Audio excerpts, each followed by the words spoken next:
Hello, everybody out there in UK comic book land. I'm here with CJ Tudor to talk about her 4 books.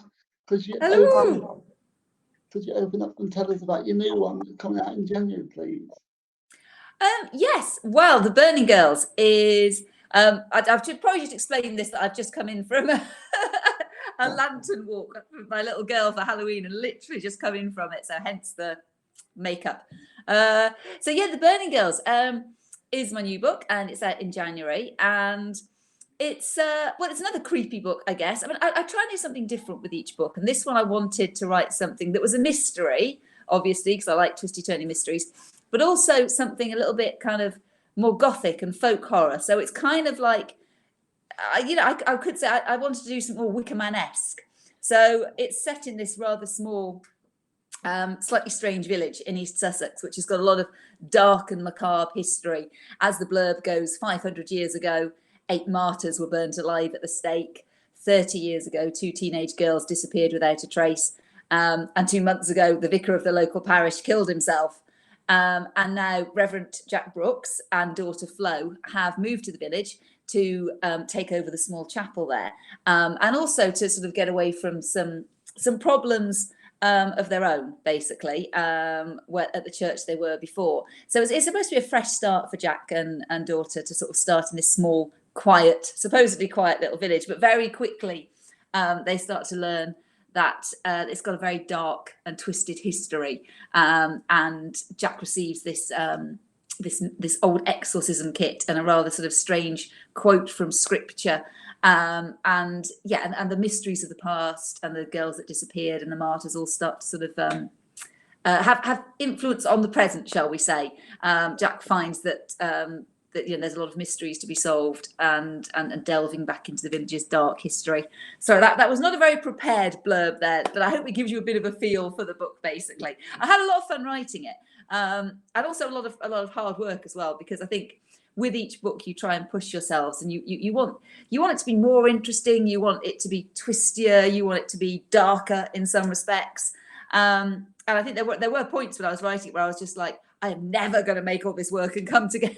But we got there in the end. So yeah, I'm pleased with it, and hopefully it will give readers again something different, but still very much a CJ Tudor book.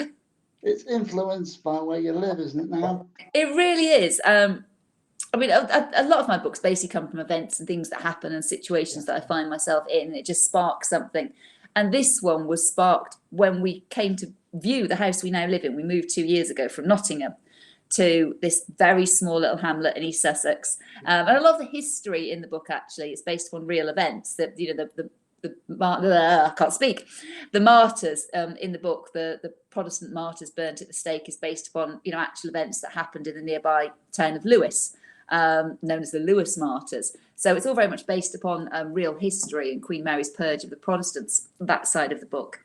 And the other thing was that when we first visited here to view the house we ended up buying, we drove past this chapel up on the main road, and it just caught my attention straight away, because it's not like a traditional English chapel. It's very much like you would imagine, perhaps even in America, one of those white kind of Baptist kind of small square chapels right at the top of a small hill, just with graves running up to it. And the minute I saw it, I just went, yeah, there's just something infinitely creepy about that place, and there's got to be a book in it. And I did have a different idea for book 4 originally, but I knew I had to. It caught my imagination, and very quickly the idea for The Burning Girls kind of came about, and I just had to write it, really. So it does draw a lot on the local area and local history. So yeah, I hope the locals don't come after me with pitchforks when they read it. Well, your first book was based on the village where I live now, and you used to live as a child, isn't it? In the Chalkman. Yeah. The Chalkman was based. Well, it was a mixture. It was set in a small town in Wiltshire, Anderbury, which was based very much on Salisbury, where I was born. But I kind of mixed it up with where I sort of spent my years from 7 to quite older, but where I sort of was a teenager as well, which was in Ravenshead in Nottinghamshire. So I kind of amalgamated sort of my experiences there in that sort of small suburb, and mixed them up with sort of placed it in a way in this small town in Salisbury. So yes, it was very much, you know, about that kind of small town, small suburban experience for kids. Yeah. When I first met you, it was for the launch for the Chalkman, and I was reading it for the launch, and you got your family friends with you there. They come to see it. What was their reaction like? Yeah, they were all. I mean, obviously, they were all really made up for me because, you know, most of those, you know, those my family, obviously, and my friends. You know, some of the friends who were there for the launch of the Chalkman had known me since I was, well, 7, I think, some of them. So they always knew that, you know, how I loved writing, and also, you know, how it had taken me a really, really long time to get published. You know, I'd been trying to get published for, you know, well over a decade at that point. So it was a culmination of a lot of hard work, a lot of rejection, but you know, this lifelong dream, really. But also because, you know, they read the book and very much identified with all the stuff about the childhood in the 80s, because some of it was kind of almost a way lifted from the stuff that we used to do as kids. You know, cycling, you know, to the woods and making dens, and, you know, going and getting your pick and mix from Woolies, and all that sort of stuff. So it was really lovely to have them there, because in a way, you know, they were part of the book to some extent. And yeah, it was lovely, I think, for me to have them there, and hopefully for them to see me finally sort of have the success of having a book published. You've been doing a lot of events this week now on Halloween. Yes. What's it been like being that busy around all 1 week? It has been a really, really busy week this week. You know, I can't think what it could be about writing creepy books and Halloween, but it is my favourite time of year. I love Halloween, as you can see. Any excuse to get dressed up and put on a bit of creepy makeup and get the skulls out and the candles and everything. You know, we've got a full Halloween going on downstairs. Although I have to say, some of the houses today, that there's one in particular done this brilliant, you know, Halloween. The whole garden was amazing. But so yes, it has been a busy week talking about the new book and the other books and everything as well, and just creepy books in general. But yeah, I love it. It's one of my favourite times of year, actually. It's just an excuse to indulge your dark side. But yeah, it's been all go this week. But it's obviously, it's weird, isn't it? Because we're obviously doing it all virtually now, and that's obviously going to continue for some time in the future now. So I was saying to my partner about being busy, and he was like, "Yeah, but just think, you know, last year you'd have been having to get up on the train probably and go and do things live with real people and stuff." Yeah.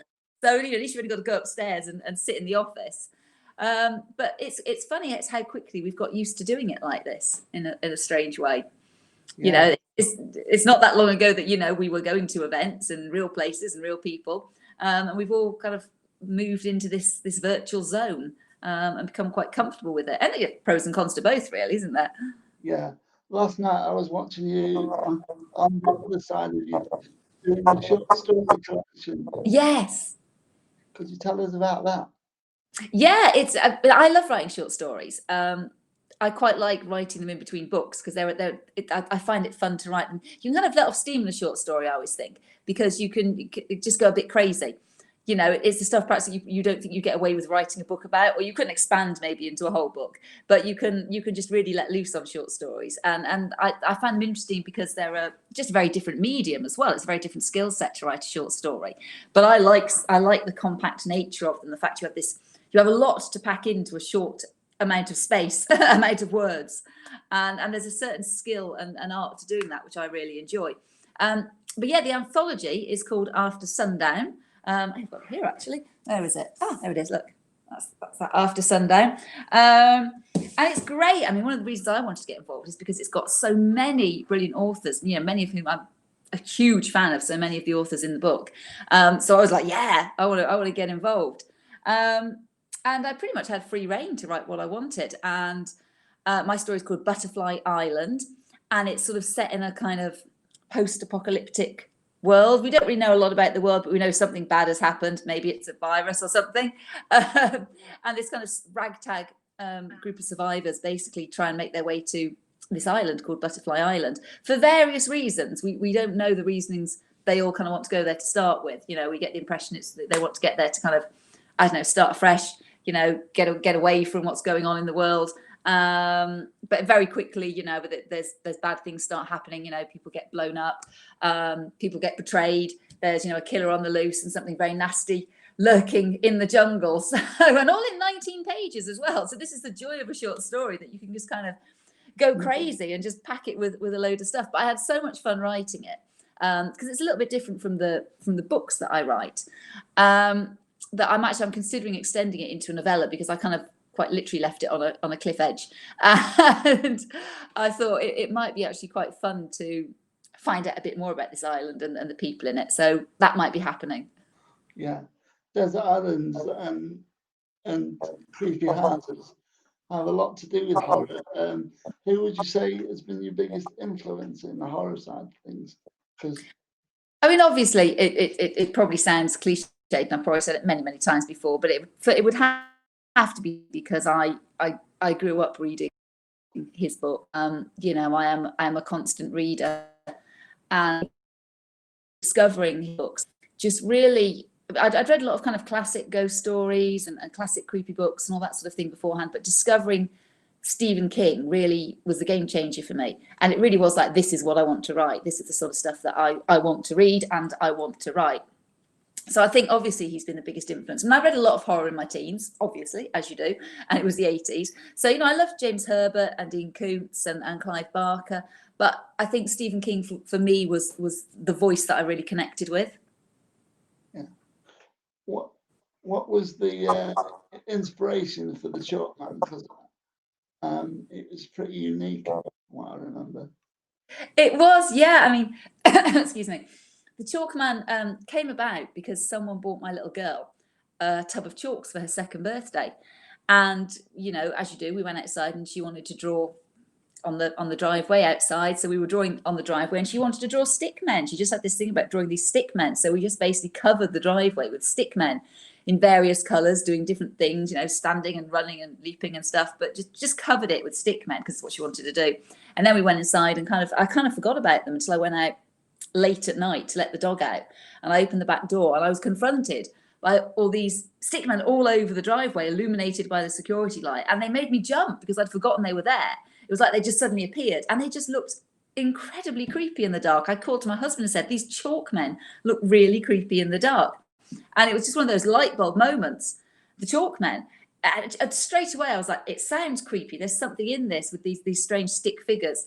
And I started writing the story the next day, sort of this childhood game that, you know, turned sinister.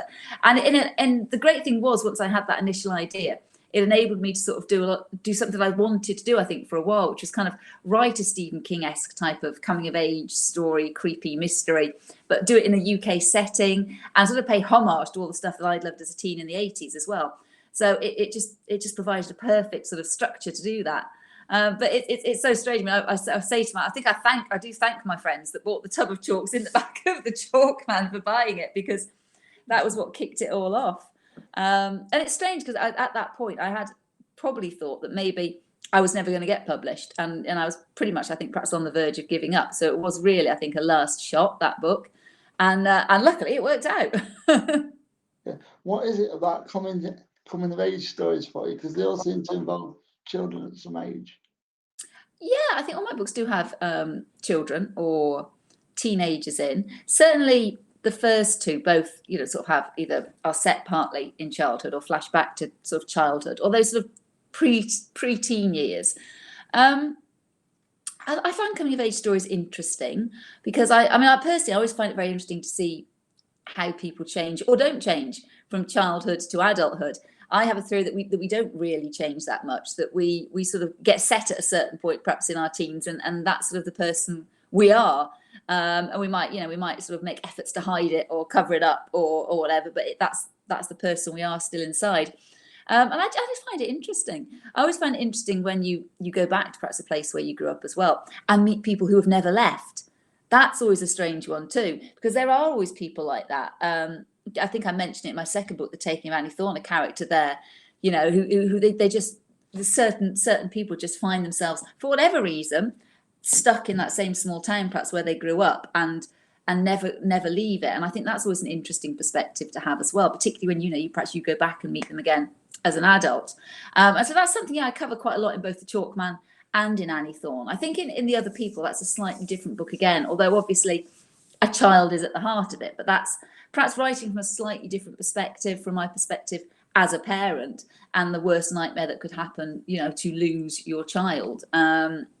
So, you know, I was coming at that from a slightly different way as well, because I think sometimes you do in writing kind of tackle or confront your sort of worst fears, you know, the worst thing that could happen. And as a parent, obviously, that is the worst thing that could happen.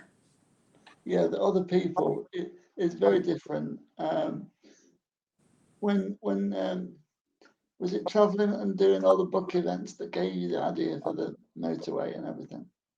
It was actually because at the time we were living in Nottingham, but Neil's family and my family all live in the south. So every holiday and Easter and Christmas, we'd end up doing these, you know, humongous journeys along the M25 to visit people. And inevitably, because it would be busy in bank holidays, we'd spend like 6 or 7 hours in traffic trying to get from Nottingham to Sussex or back again. And so, yeah, we spent a lot of time on the road and in service stations.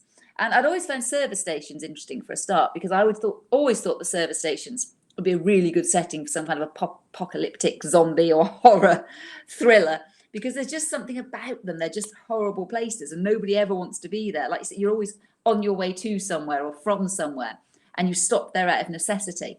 And there's just something very, I know, very lonely and very impersonal, and just something about them that I thought would always be a good creepy setting. And I'd quite wanted to use service stations in a book.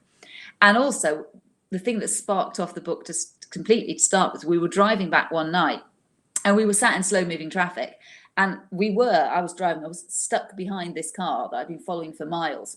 And it was pretty much the sort of car I describe in the book, this beaten up old car, and it had lots of stickers all around the rear windscreen, just various odd stickers. And I just remember staring at it thinking there was just something weird about this car, and I couldn't see the driver because perhaps they were small or low down or whatever. And I just started imagining that there's something terrible happening with this car, and because my mind was wandering at that point, I was quite bored of driving. And I just said, what if someone in that car being kidnapped? What if I suddenly saw a face appear in that rear window staring back at me? And then, of course, my mind started going sort of further, and I thought, what would make it even more interesting? What if it was my own child? What if I was driving home and, you know, for all intents and purposes, my little girl should be at home, but suddenly I see her face in the rear window of this strange car in front of me, and I'm stuck in traffic on the motorway, and what the heck is going on?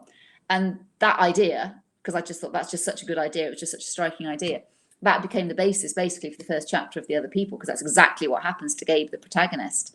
And then the story kind of sprawled off from there, really. But I think, you know, most books, most stories just start with that what if, don't they? What if this happened? What if, you know, what if this scenario? And that's certainly how it is for me. And then once you've got that idea, that kind of kernel, I've got to write it, I've got to run with it. Yeah.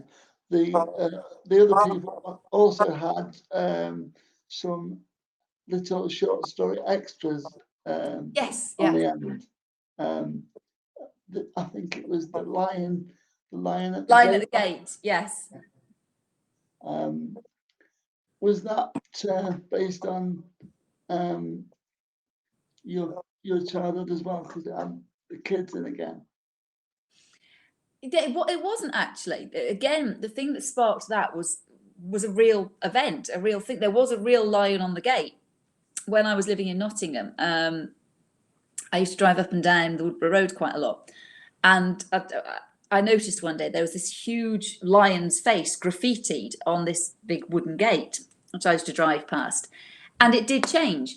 Whoever had done it kept changing it. You know, it would change colour, or the mane would get bigger, or something about it would change. So whenever you passed it, it looked like it had changed slightly.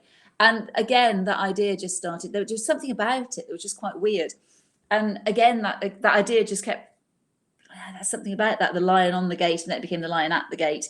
The idea that, yeah, obviously, you know, perhaps it was changing, but not by sort of human hand type of thing. And that then became, yeah, the basis for the story, the lion at the gate. And yeah, I mean, I like, you know, against this gang of friends who encounter this strange picture, and strange stuff happens. But I like writing, you know, I enjoy writing kids. I find something enjoyable about sort of writing, you know, sort of kids, that sort of pre-teenage, 11, 12 particularly. Perhaps because it still feels really close to me, even though I am a very advanced years now. But I can still really distinctly remember being that age. and sort of how I would feel about things, and the friendships and all the stuff that happened. So in a weird way, it still feels like it's a really close period of time to me. And I find the dynamics of friendships at that age really interesting, because your friendships, well, as in Stephen King, says in The Body, the friends you have at 12, you never have friends like them. Paraphrasing, obviously. And then there is definitely something in that the friendships are so important, and everything just seems to mean more at that age. Everything is much more important because you're perhaps this raging mess of anxiety and hormones and everything else. How did you select the short stories for that? Because there was 3 of them, but you must have had loads of little ones. Yeah, I mean they just kind of, that one, they kind of happen to be stories that were hanging around in a weird way. That one I'd written just because I wanted to write that story, and I found it interesting. The other one, The February House. Now that one I wrote because I was asked to write that for a newspaper, and I can't remember whether they actually ran it after all now. And so that was kind of more, that had to be only a certain amount of words and stuff. So again, it was writing a compelling story in something like 1,500 words, which again is a fun, I think, quite a fun thing to sort of do as a writer. It's good training for editing things down and cutting unnecessary flack that you don't need. And that was the third one. Now there was The Lion at the Gate, The February House, and I can't remember which one was it. Was the one about a circus in a box, I think. Oh, The Man in the Box. Yes. Well, that one, fun enough, that one came about because I'm a huge fan of The Prestige, the film, and I always remember the line that no one remembers the man in the box. And that kind of stuck in my head a bit, but then it kind of tied up with another idea I had, sort of about encountering strange people in the pub, basically, which a friend of mine seems to always do on a regular basis, and talking to strange people in pubs, and those sort of 2 ideas kind of became molded. So yeah, ideas pop up from strange places, really. But I enjoy writing short stories. As I say, you can have a lot of fun in a short story. I think you can do things in it that you wouldn't perhaps do in a novel, because you don't have to justify it to the same extent, perhaps. Now that you've written 4 books, they've been translated into loads of different languages. What's it like when you see all the covers, because they're different depending on which country they're from? I love seeing the different covers. I find it endlessly fascinating. I mean, sometimes they can be quite similar to the UK ones, but quite often they can be really, really different. I mean, the US is always completely different from the UK. They just have a completely different style of doing things. And sometimes, you like some covers more than others. I really like the cover the US are doing for the Burning Girls, and I love the cover they had for The Other People. I mean, I'll be completely honest and say that I was never as keen on the original cover we had for The Hiding Place. And of course we had a few problems with that because we had different titles as well.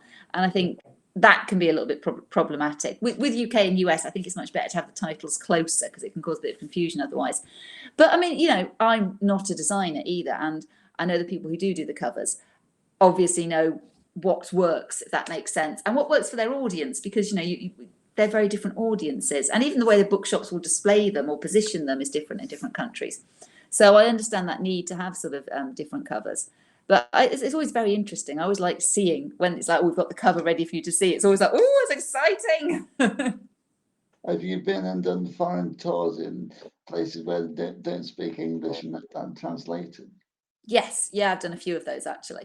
I've been around a bit. Yeah, quite a few actually. I mean, until sort of everything kicked off this year. I mean, last year I went to Brazil for the book festival there. That was amazing. That was an amazing festival. And my books, I knew my books had done well in Brazil. It wasn't until I went over there I realised that they're just bonkersly massive over there, which is strange, because it's that thing again, isn't it? You wouldn't predict where perhaps a book will take off, and I wouldn't have picked Brazil out of a hat as being the country where my books would really go big. But the Chalkman sold a phenomenal amount of copies over there. I mean, I think in the first year it sold something like 140,000 copies. It was huge. And often you'll do events in the UK, and obviously people are busy, people got lots of demands on their time, and sometimes you don't get that many people turn up, which is one of those things. But I think I had something like over 300 people queuing.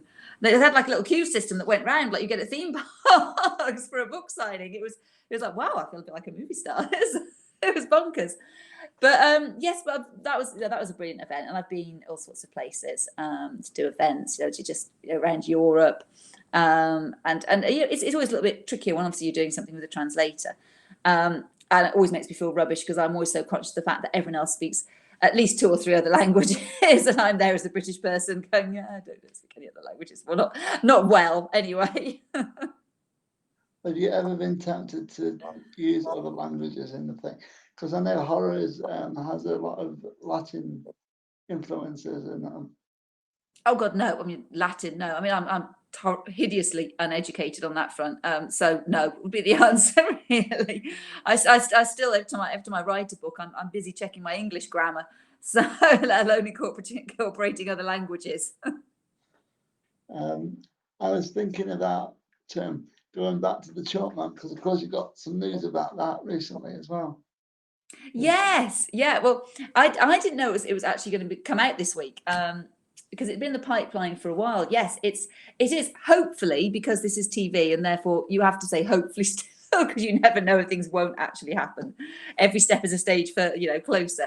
But yes, hopefully the BBC will be adapting the Chalkman into a 6-part drama series, which is hugely exciting. But it's been in the pipeline for ages. So I think we signed the option. Oh my goodness, it was probably at least 2 years ago. And then another year or so ago, they were supposed to be working on a script, and then I never heard anything else.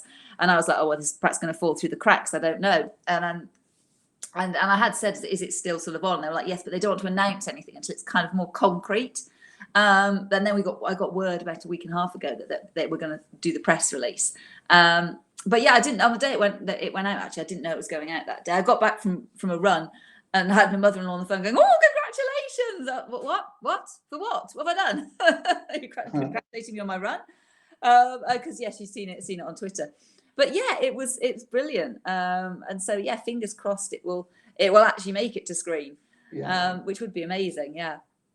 Yeah, because 6 hours will probably mean that it gets the majority of the book, because it's only an 8-hour audio book. So, yeah, it should do.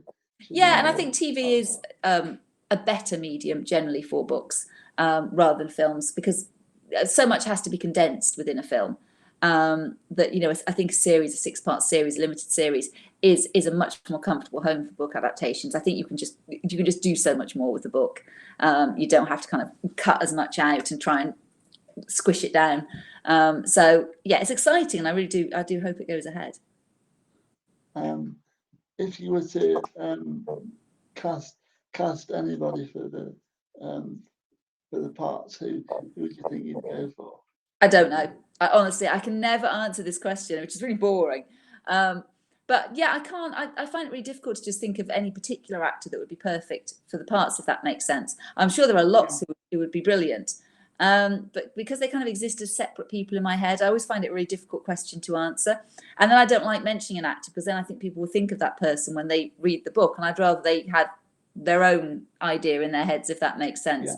So no, I don't know. And I think sometimes someone can get picked for a part that you wouldn't have thought of, or wouldn't perhaps been your first choice, and they can just be absolutely brilliant and perfect.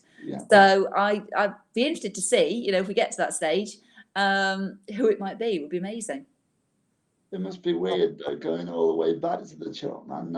Now you're on the 4th book and thinking about how they might change things.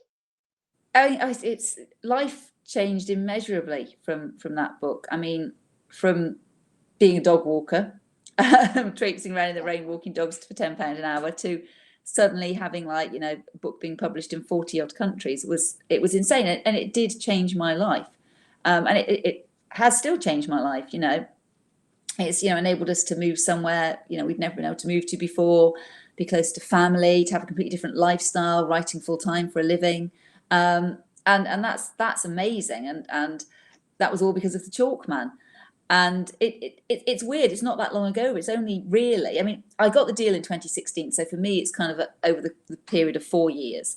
But the book obviously only came out in 2018. So it's kind of weird to think, well, God, that's only 2 years ago, actually, that the book was published.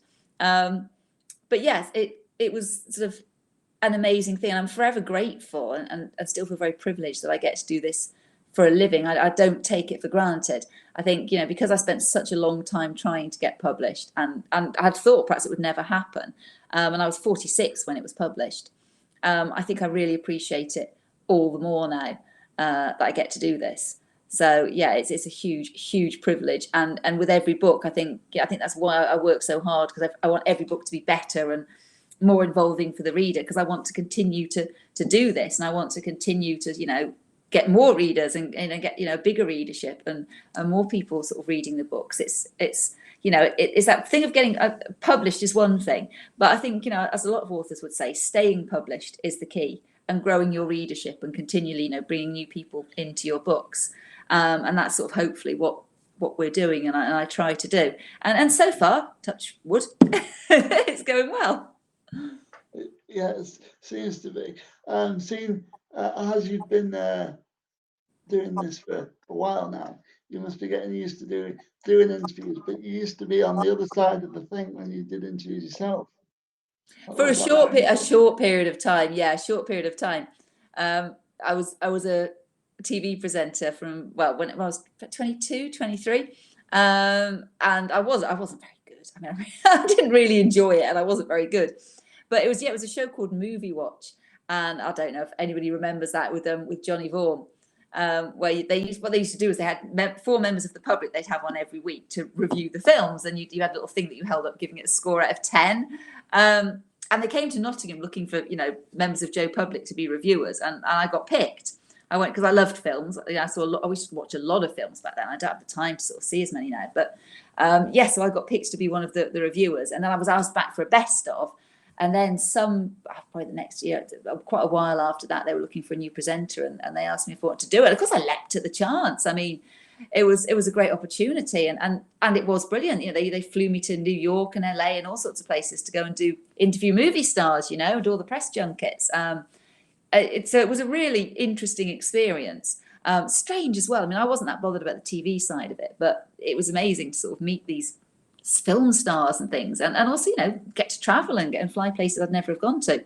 So it was a really brilliant experience for being 23. But there were upsides and downsides as well, because I was literally just dumped in the deep end and kind of expected to get on with it. There wasn't really any training or anything involved. So sometimes it went better than others. What would you say is the most strangest thing that's ever happened to you on tour? On the book side of things? On the book side or TV, whichever. Nothing hugely weird on the book side of things, because book people tend to be nice people generally. I did have a weird thing once when I had to do an event at a library in West Bridgford. It was for the Women's Prize, and I was just asked along to basically just have a chat about the books, really. And as far as I was aware, I was going to just be talking about the books, just what you thought of them, and with another lady, and we were going to have somebody moderating. But then the person moderating at the last minute couldn't turn up. So of course we hadn't prepared to kind of introduce the books or anything. It was like, so we kind of had to do that, which was quite difficult. But I thought it was just a general conversation, honest conversation about the books, and the audience sort of joined in and stuff. But there was this one woman at the back who every time I said anything was like, she was just kind of huffing away about things. Because I was sort of coming at it from the point of view of being like on the commercial sort of fiction side of things, rather than what you perhaps say the literary fiction type of things. And I was talking a lot about genre and stuff. And she eventually she sort of came with some questions at the end, and she was just really aggressive about what do you think is the difference between commercial and literary fiction then? And she was just really upset about something, and I'm not quite sure what, which culminated in mid trying to sort of explain and answer her question, her storming out, pushing a chair over and storming out. To this day, I still don't know why, to be honest. So that was odd. Oh, and the worst thing that ever happened when I was doing the Move Watch thing was I had to interview Tim Robbins, and all the questions they used to give you to ask, they were deliberately a bit weird and a bit odd, and because they didn't want the stars to give the same old stock answers. So they'd find out things about them and throw in these weird questions, basically. Which is fine generally. It worked out quite well a lot of the time. I think they just appreciated it wasn't the same old stuff, and it generally worked quite well. But this particular one, I had all these offbeat weird, funny questions that I'd been given to ask. And I was told at the start, you must ask the questions. You don't be scared of asking the questions or think they're going to be offended, because you have to ask. The presenter before you, she was rubbish. She's changed the questions. Don't change the questions. I was like, okay, I won't change the questions. But the film was Dead Man Walking. Really, really serious, depressing film with Susan Sarandon and Sean Penn, and Tim Robbins obviously directed it as well. And I remember the screening was really late at night because of time differences. So I couldn't get hold of anybody in London to say, look, I'm not sure these questions are appropriate, bearing in mind the nature of the film. And I didn't know what to do because I had the interview first thing the next morning. I couldn't speak to anybody. I had to decide whether I would change them or do them. I thought, I'm going to have to ask them because otherwise I'm going to get it in the neck from the producers. But they were just awful questions. There was one about Susan Sarandon's breasts. It was absolutely mortifying. And if I was older like I am now, I would, of course, gone, I'm not asking those questions. These are terrible. But I just ploughed right in there, and it was mortally embarrassing. And then at the end of it all, the publicist wouldn't let us have the tape to take away with the interviews. It was that bad. So that was a good one. As I say, it was a checkered career as a TV presenter. As you've been there on the short story route, when you were working with other people, who would you recommend to the audience out there from those collections? Oh, other authors. I mean, there's so many great authors in there. It's amazing. I mean, one of my favourite authors actually is an author called Michael Marshall Smith, whose work I've read again from like his very first book. I love his writing. So I would always recommend him to people because I don't think as many people have read Michael Marshall Smith as they should have done. So he's always a recommendation. I thrust his books into people's hands. He's absolutely brilliant. I love his stuff. I'm just going to go to audience questions. Okay. Can you see him on the side? Or I'll just get Pete to read them to you. Yes, I can see some on the side now. Yes. Do you want? If you could just pick one. Yeah. All right. Okay. Yeah. CJ stand for. I am a Kaz too. Yes, CJ's Caroline Jane. That's what Kaz is short for. What CJ is short for. And the tournament's going to be adapted. Will I be involved in the casting? Probably not. We're not at that stage yet, so I don't know. But I'm happy to be completely hands off. To be honest, I would hate to be an interfering author. I think sometimes it's better to let people get on with it and do what they're best at. I write books. I'm not a script writer. I'm not a casting director. You might have one idea and be completely wrong. So I probably won't be involved. But I'm good with that. I think you should let the people who are the experts do their thing. What other questions are there? Is there still time for people to enter the competition on Twitter? Yes, there is, until midnight tonight, to win a lovely proof of The Burning Girls and £1,000 for charity. Yay! For your chosen charity. So there is still time to enter that. Yes. If I could live somewhere for a year while you wrote a book set there, where would you choose to go? Well, see, this is a funny. I was speaking to another author the other day. It was CJ Cook about her book, The Nesting, which is a really good book. You should really read it if you have not read it yet. It's great. But that's set in Norway, and she was saying how she took about 4 trips to Norway for research. And I'd been on a panel with another author, I think it was MJ Arledge, and he was talking about a book he'd written that was set in Chicago and how he'd gone over to the States for quite a long period of time with the family and sort of lived in the States for a while to research the book. And I remember thinking then, I'm like, I really have got to set my books in some more exotic locations. Because, my last one, the other people set on motorways and service stations. I've really got up my game here. So I think, I did think, the thing is, I'm always a little bit wary of writing a book set somewhere that I'm not from, if that makes sense, unless you basically coach that in the fact that your book is from the perspective of an outsider living in a foreign land, so to speak. It's why I've always, I know some English authors do write books set in the US, but I've always really veered away from ever doing that because I like setting books in the UK and that's part of what I do. But also I think it's so easy to get it wrong. All the little subtleties of actually knowing a place and living in a place I think you can get wrong really easily, and it can just become like a caricature of what you've seen perhaps on TV or films. But one of the places my husband and I went to a few years ago now, actually, was Iceland and Reykjavik. And I remember being there at the time and thinking, I'd love to write a book set here. But of course, I think since that time, there's been so much of that kind of crime, if that makes sense. And also because, I'm not from there natively, there's that, you would have to set it as somebody who is, as I say, a stranger in that land, or a tourist, or somebody who's there for a purpose, who's an outsider. But just because it's just such an interesting place, I thought it'd make a great backdrop. But books have been set there now many times, and I'm not sure I would bring anything else to that. So yeah, it's an interesting one. But yeah, maybe Bahamas would be nice. How did you find it when you were writing the job and trying to place the book? Because you said in the past how genre fiction can be a bit. Sorry, so I didn't catch the last bit. Sorry, Alex. You said how in the past how genre fiction can be a bit awkward sometimes, and you're trying to place the book. Oh, sorry, I had to mean in a place. When you were trying to place it in which genre? Because you kind of bridge both, don't you? I do, and yeah, I mean, I think it's slightly different now. When I was first starting to try and get published, I was told very bluntly by an agent that my kind of mix of horror and thrillers was not publishable. They wouldn't know where to place me with a publisher. It just wasn't a thing. It wasn't something any was looking for back then. But I kind of stubbornly or stupidly stuck to my guns, and it's what I always liked writing. I guess it's my USP, perhaps. I've always loved horror. I've always liked thrillers and mysteries. And I do try and tread that fine line between them both, I guess.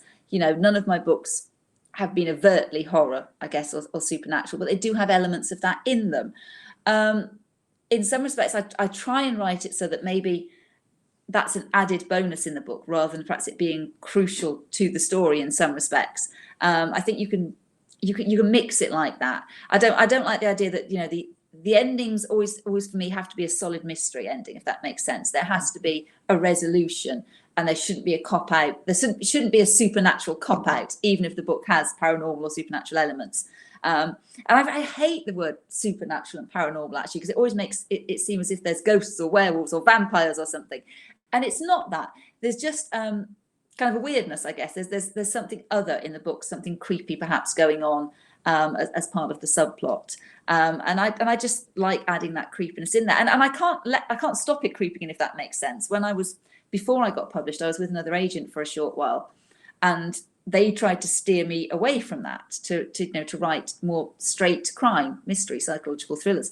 But try as I might, it kept on creeping back in, and it was always the creepy, scary bits were the bits I loved writing the most, which was why I ended up leaving that agent, because I thought, well, if I can't write what I love, what's the point? That's the whole point of me wanting to be a writer, is to write what I love, not write something to fit a particular box.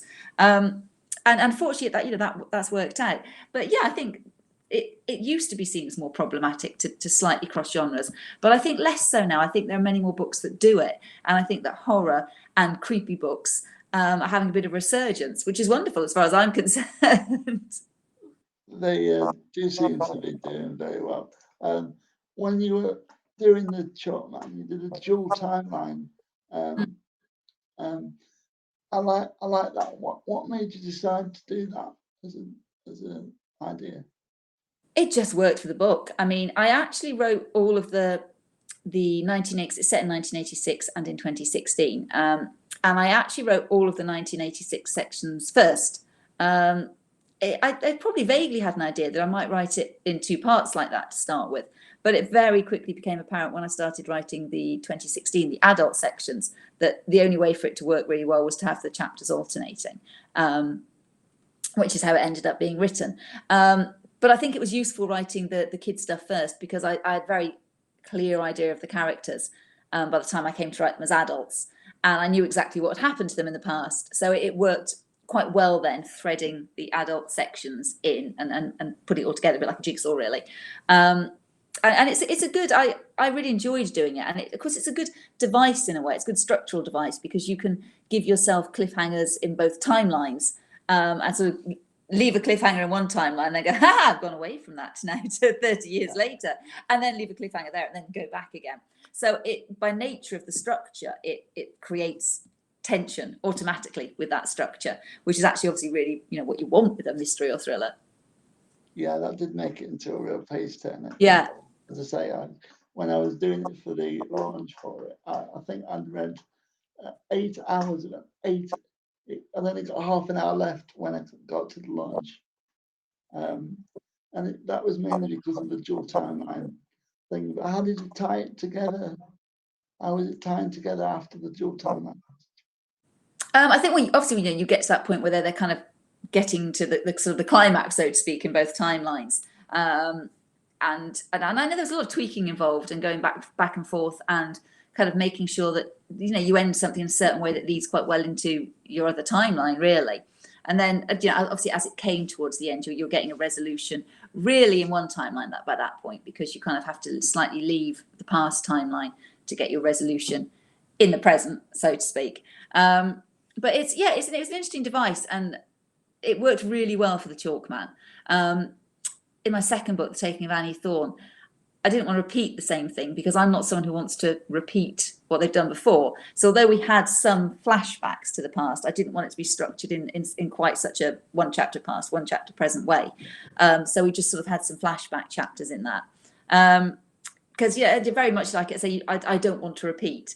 I know sort of, sometimes some authors kind of write books that are, I won't be able to say similar, but they are sort of very much of a type, perhaps. And obviously, if you're writing series, you've got the same characters. But I like to try and do something different in each book. That they have similar themes, perhaps. But I would be bored to tears if I was sort of writing. That's why I don't write a series of books. I'd be bored to tears, or I had to keep going back to the same characters. I liked each book to kind of have its own identity and its own set of characters that I can play with, basically. And the other people, dreams were important. What was the influence for the dreams? Because that was a bit different to the others. Yeah, I mean, in the other people, the little girl, Alice, suffers from narcolepsy, basically. So she can just sort of fall asleep very suddenly. But when she falls asleep, something strange happens, because when she wakes up, she always wakes up clutching a pebble. And she says that she's been somewhere called the beach, and she sees this strange girl. Mirrors can set off the narcolepsy, and she sees this strange girl in the mirror. So obviously this is quite worrying for her mum. What's going on with this narcolepsy, and where are these pebbles coming from? And she collects the pebbles.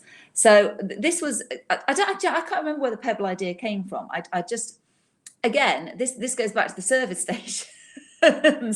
Because the scene where we meet Alice and her mother Fran, to start with, in The Other People, they're in a service station, and Alice has one of her episodes in the bathroom there and falls asleep and wakes up with this pebble. And again, it just come to my head about service stations. I think, funnily enough, that particular chapter, that part of The Other People, was originally part of another book, because I had an idea for another book whereby it was about sleep disorders, basically, because I was very interested in the idea that if you don't sleep, you will effectively die, that we have to sleep. So what would happen if somebody, for some reason, just couldn't sleep? They literally weren't sleeping, but they were still alive, but they weren't sleeping. And so I had this idea about basically this disparate group of people that end up going to this sleep disorders centre, but then quite sinister things start happening, and they're all perhaps there for a reason. And in that book, Fran and Alice were on their way to this strange sleep disorder centre because of Alice's narcolepsy. So that was one of the chapters from that particular book, which I may go back to actually and revisit in a different way at some point. But it just kind of worked well for this book as well. So I pretty much just lifted it straight out. It made its way into The Other People, and then we went from there. It's as you say, you wrote it from the point of view of the parent. What was it like writing from the point of view of the father? I think, mother or father, I think it's the same emotions, really, when it comes down to your children. That idea that, obviously, for any parent, we try not to we try not to think about it, I think, too much, the idea of ever losing a child, like many things, I think that was another kicking off point for the other people, because I think I'd read something recently, and it was that and it involved, you know, children and bad things happening. And I think we try and we live our lives in a slight state of denial when you have children. You can't bear to think of it. It's too awful. And so you kind of kid yourselves to an extent that those awful things only ever happen to other people, that you're somehow different or special and it won't happen to your family and your children. But of course, life's random and terrible and tragic, and at any point something could happen, and you could be one of those other people, the one living that tragedy. And I had that in my head as well. And then from the, you know, bad things only ever happen to other people, came the idea of the other people in the book. Because I'd also been thinking about, you know, how far people would go. You know, if a loved one was taken from you, or something happened to a loved one, particularly if you felt that justice wasn't served, you know, how far would perhaps a grieving parent or somebody go to get justice if it was offered to them? So I thought that was something interesting I wanted to cover as well. If you were advising anyone about how to place themselves, what would you say that you've learned from the 4 books you've written? That each one gets harder, not easier, because you want to push yourself and you're very wary of repeating what you've done in the past, and you don't want this book to be the one where readers go, a bit disappointing, it wasn't as good as the last one. So you're constantly trying to push yourself to make each book better. And of course, the thing I have learned on a purely practical way is, you know, I'm very lucky to be, you know, writing in contract, as they say in the publishing world. So, you know, I have a contract for another 3 books with my publishers, which is amazing. But obviously, you know, with that comes the fact that you have to produce a book a year. So with the first book that, you know, you submit, you've had the luxury of probably maybe quite a long time working on it and going back to it and honing it. And you know, you have the luxury of time with it to an extent. And even when, you know, you get a deal, it was, I think, it was about 18 months between signing the deal for the Chalkman and it being published. So there was still plenty of time to work on it with editors and so on, and all those, and do all the promotion. Even though I was writing my second book at the time, I had quite a lot of it already written, but there wasn't so much of a time pressure. But of course, once you're onto a book a year, you find you're busy trying to write one thing while promoting another one, and then there's paperback coming out. And so actually you find that you're trying to write a book initially, at least get the bones of it down in probably about 5 to 6 months. And so your time on each book does get a bit shorter. And that's something that you have to be able to manage and work with as well. So yeah, it's all sort of a learning curve. But I think definitely, you know, the fact that you're constantly trying to push yourself, you'll never get to a stage, I don't think. I imagine even Stephen King hasn't got to that stage where he goes, you know, that's it, I'm done. I've written my masterpiece. I'm all good. It doesn't matter anymore. You know, that's the best I will ever write, because it's never going to happen, because you always have another idea. And you probably always, each book I say, when someone says, what's, you know, the favorite book you've ever written, it makes it sound like I've written more than I have, but what's your favorite book? I would say the one I haven't written yet, because that book in my head is perfect. I haven't had a chance to mess it up yet. You know, the one I haven't written is going to be the best ever, and it'll be the easiest to write. So that's always the favorite book. How has homeschooling been able to affect everything? Because of course you've been working on the latest book whilst lockdown's been a thing. It's not been too bad. I mean, we are incredibly lucky. I mean, we moved from Nottingham 2 years ago to, as I say, a small village in East Sussex. So we're very much in the countryside now. We're very rural. So for us, we're in the very privileged position of, you know, having a house with a nice garden and the countryside on our doorstep. We literally didn't have to see anybody if we didn't want to, which, you know, it made it all much easier with Betty being home. We juggled the homeschooling. We very rapidly realised we're not teachers. If we'd get an hour a day out of it, that was good going, really. And then afternoons, it's like, you go and play, because I've got to work. And it had to be, you know, we were both working still. We were still working from home. I was still working on the book. So we juggled it, and it was all right, actually. And of course, you know, the trade-off was that I wasn't traveling like I was, you know, I wasn't traveling to do promotion events and go to other countries and so on. And in some ways that was a nice break. I mean, I love doing events. I love seeing readers. I love seeing other authors. It's a really nice social thing to do when you're on your own writing a lot of the time. But at the same point, I'd done an awful lot of it for 2 years, and an awful lot of traveling on trains and planes, and it was quite nice to go, do you know what, I don't have to do that for a while. I can kind of just do the bit that I really like, which is the writing. So I actually enjoyed it to some extent. It gave me a rest that I would never have asked for myself, because I always say yes to everything because I hate saying no. Yes, I'll do it. Yes, I'll do it. But because it was enforced, it was quite nice in that respect, actually. Yeah. Well, now that you've finished the Burning Girls, what do you think you're going to do for a break? A break? I don't have a break. Have you got the next book? Yeah, I'm working. No, I'm working on the. Yeah, I'm working. Well, I'm actually working on 2 books just to make life extra difficult for myself. I'm working on book number 5, which provisionally is called The Sixth, just to be even more confusing. And I've actually written the first draft of that, so I'm at the second draft, honing, making it legible and all make sense stage on that. But I've also been working on another book because I had an idea that I really wanted to write, because I thought it was a cracking idea, but it's slightly different in genre to the books I've written thus far. So I'm kind of writing it alongside book 5 at the moment. I may even end up writing it alongside book 6, or it may become book 6, depending perhaps on what my publishers think, because it's a little bit different in genre. So I'm busy working on 2 books, just to, because because why not?